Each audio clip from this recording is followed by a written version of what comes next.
इतना प्रबल है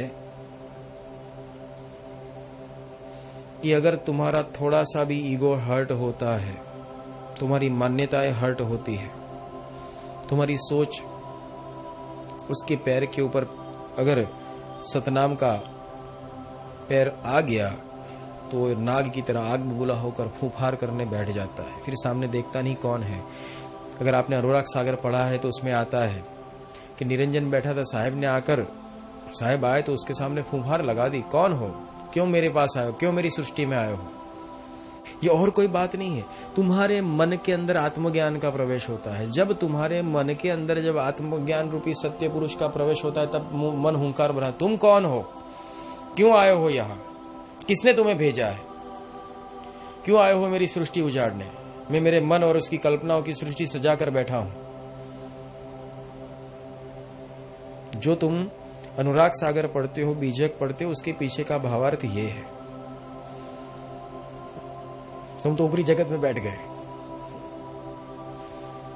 तुम कहते हो मुझे सत्य नहीं सुनना है। तुम क्या कहोगे, मुझे सत्य नहीं समझना है, बोलो क्या कर लोगे, मुझे नहीं समझना है बस। अगर आपको बोले नहीं ये तेरे भले के लिए, मुझे मत सिखाओ मेरा भला और बुरा क्या है, मैं सब जानता हूं, मुझे सिखाने की कोशिश मत करो, मुझे भगवान को नहीं समझना है बस, मैं खुश हूं मेरे जीवन में। दृढ़ता है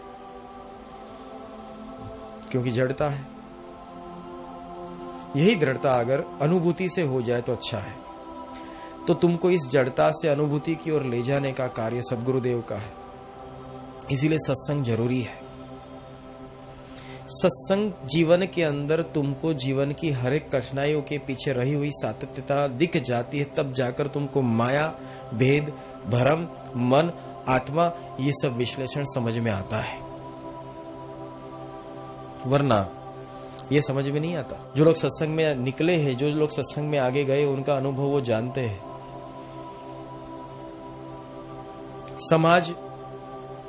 सामाजिक तौर के ऊपर आपकी अवस्था ऐसी हो जाएगी कि अब आपको उस समाज में जाना अच्छा नहीं लगेगा, क्योंकि आप सत्संग के द्वारा समझ चुके हो कि जिस समाज के टोले में जाकर हम बैठते थे वहां कितनी गंदगियां खदबद करती थी। अब मैं हंस हूं, अब मुझे उस गंदगी में जाना अच्छा लगता ही नहीं है, मैं क्या करूं। तुमको घसीट कर भी कोई ले जाए और वहां शायद करोड़ों रुपए का इनाम भी दे दे तो भी तुम वहां उस महफिल में जाना पसंद नहीं करोगे। क्यों? क्योंकि पहले ये मन काग था करता आत्मघात, अभी ये मन हंसा बना मोती चुन चुन खाता। अब तुम्हारे अंदर हंस भाव आने लगा है, सब तुम्हें समझ आने लगी है। जो तुम स्वप्नों में थे अब जागृति होने लगी है। वापिस सोना मत, सत्संग में नींद आती है। मन ये सत्संग में जरूर कराएगा। क्यों?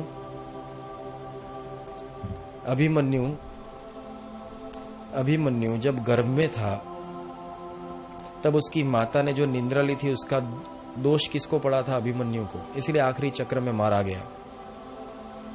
इसलिए सत्संग की कुछ कुछ बातें जब होती है वो स्किप हो जाती है, तब आखिरी कोठे में जो जीतने वाला जो प्रोग्राम था वो स्किप हो जाता है। इसलिए पूरा ज्ञान होना चाहिए। कोई कहता है मैंने तो सत्संग सब सुन लिया है, तो भैया सत्संग सब सुन लिया, अगर पूरा प्रोग्राम इंस्टॉल हुआ है तो तेरा कंप्यूटर अच्छी तरह से रन होना चाहिए। क्यों अच्छी तरह से रन नहीं होता? क्यों हैंग हो जाते हो? हर रोज हैंग हो जाते हो। आज कुछ नया देखा नहीं, हैंग हो गए। तुमको हर रोज रिबूट करना पड़ता है। भाई इसको हर रोज रिस्टार्ट करो। थोड़ी देर चला वापिस रिस्टार्ट करो, थोड़ी देर चला वापिस रिस्टार्ट करो। क्यों? अंदर मन बैठा है और मन ऐसा वायरस है जो कितने भी अच्छे प्रोग्राम चला उसको हैंग करना उसका काम है। पेंट ब्रश हो, कोरल ड्रॉ हो, नोवेंडो हो, मूवी मेकर हो, कोई भी प्रोग्राम डालो, हैंग कराऊंगा बस। ये मन। और मन का काम क्या है? तुम्हारी गति को रोकना। तुम्हारे पास लिमिटेड दिन है, तुम जो दिन भी यहां लिखवा कर ही आओ, ये भी बात याद रखना। तुम्हारे जैसे ही दिन खत्म हो जाएंगे उसी वक्त से तुमने जो कमाया है वो सब तुम्हारा साथ छोड़ देगा। तुम इधर से निकल गए, तुम्हारा कोई चीज। यहां तक कि बहुत सुंदर बात है, साहब कहते हैं कि अरे मूर्ख, जिस शरीर को तूने पूरी जिंदगी नहा धोकर संभाला, वक्त आने पर जब ये भी तेरा साथ नहीं देता, ये माया जिसके पीछे तू भागता है वो तेरा साथ कहां देगी? अरे जाग।